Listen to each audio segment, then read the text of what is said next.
देखिए बच्चों, आज हम आपको प्रकाश के बारे में, प्रकाश कैसे एक माध्यम से दूसरे माध्यम में जाता है, इसके बारे में समझेंगे। सबसे पहले हम माध्यम कितने प्रकार के होते हैं इस पे पढ़ते हैं। देखिए आपकी किताब में, जैसा कि मैंने अभी आपको लाइट में दिखाया, ये आपका जो है हीरे जैसी संरचना है। आप ये मान सकते हैं कि ये हीरा ही है। ये मेरे हाथ में जो है ये हीरा है, डायमंड। उसी कट में जैसा मैंने आपको इसमें लाइट दिखाया तो 7 रंगों में प्रकाश डिवाइड हो रहा था, जिसे आप इंद्रधनुष रंग समझ सकते हैं, जिसे बैनी आह पिनाला के नाम से आप याद कर सकते हैं, या आप जो है बिबज्योर के नाम से भी आप याद कर सकते हैं। बैगनी, नीला, आसमानी, हरा, पीला, नीला, लाल, ये प्रकाश का क्रम है। इस पे भी बहुत परीक्षा में प्रश्न आते हैं कि ये जो है प्रकाश की स्कैटरिंग कैसे होती, बिखरता कैसे। अब आइए, जब पानी से, सपोज दैट हमने टॉर्च लिया है, टॉर्च से शीशा खिड़की पे जब प्रकाश डालते हैं तो दूसरी तरफ चला जाता है। अगर रात हो गई हो, हम लाइट को टॉर्च लेकर ऐसे जलाते हैं तो हमारा हाथ लाल लाल दिखता है। तो प्रकाश एक माध्यम से दूसरे माध्यम में जाता है, तो इस माध्यम को सरल और विरल कहते, सघन और विरल कहते। क्या कहते हैं? ठीक है। उसके बाद इसे हिंदी भाषा में जो सघन को गझिन कहते हैं। आप लोग अपनी मम्मी पापा से जाकर पूछिएगा, गझिन और बिड़र, गझिन और, देखिए गझिन को शुद्ध हिंदी में सघन कहते हैं। इसे डेंस, अंग्रेजी में डेंस कहते हैं। और बिरल, इसे अंग्रेजी में रेयर कहते हैं। और यहाँ पर ये आपका बिड़र, बिड़, यानी कि सघन गझिन। सघन का मतलब गझिन और इसका मतलब होता है पास पास। उसके बाद बिरल का मतलब होता है बिड़र और बिड़र का मतलब होता है दूर दूर। आप लोग जानते होंगे, जब खेत में धान लगाया जाता है तो कहते हैं गझिन ठीक से लगाओ, गझिन गझिन बिड़र ना करो, नहीं तो हम पैसा नहीं देंगे।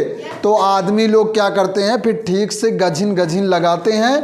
हम उसी सेंस में जो है, जहाँ पर जब धान लगाते हैं तो एक एक बेरन का महत्व होता है, उसी तरह माध्यम में एक एक अणु और परमाणु का महत्व। देखिए ये प्रकाश है, ये आपका तल है, समतल मान सकते हैं। ये आपका अभिलंबवत तल है, अभिलंबवत तल है। 2 तरह के तल की परिकल्पना की गई है। देखिए जल, जल से प्रकाश वायु में जा रहा है, वायु से कांच में जा रहा है और जल से कांच में जा रहा है। तीनों डायरेक्शन यहाँ पर दिखाई गई है, ध्यान से सभी लोग देखेंगे। ठीक है। अब यहाँ पर समझिए, ये जो देखिए प्रकाश को सीधा ऐसे जाना चाहिए था, ऐसे जाना चाहिए था, लेकिन ये सीधी रेखा में ना जाकर ये अभिलंबवत तल से दूर जा रहा है, क्योंकि जल के अणु पास पास होते हैं, सघन होते हैं, गझिन होते हैं, पास पास होते हैं। इस माध्यम से जब वायु में जाता है, वायु में अणु जो होते हैं विरल होते हैं, बिड़र होते हैं, दूर दूर होते हैं, इसलिए ये अभिलंबवत तल से दूर हो जाता है। अब आते हैं दूसरे में, वायु से कांच में जा रहा है। कांच में जो इसके अणु होते हैं वायु के, ये दूर दूर होते हैं।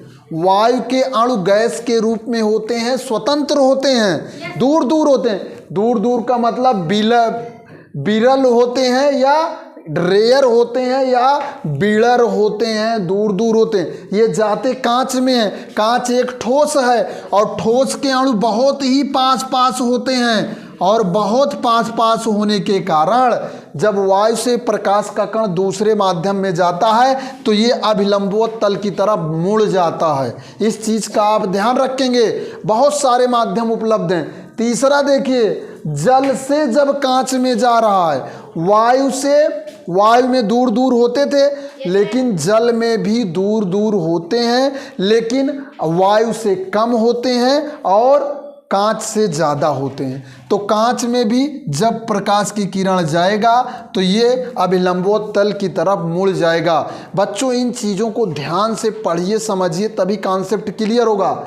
और इस चीज़ को आप हमेशा याद रखिएगा, सघन को गझिन कहते हैं, पास पास कहते हैं, अंग्रेजी में डेंस कहते हैं, बिरल को बिड़र कहते हैं। ये इसी का बिगड़ा हुआ रूप है। चूंकि आप जिस भाषा को समझ सकते हैं उस भाषा का मैं कोशिश करता हूं कि आपको भी समझ में आए, और इसका मतलब होता है दूर दूर। तो आशा करते हैं ये आपके कॉन्सेप्ट क्लियर होगा। इस वीडियो में इतना ही। आप सभी का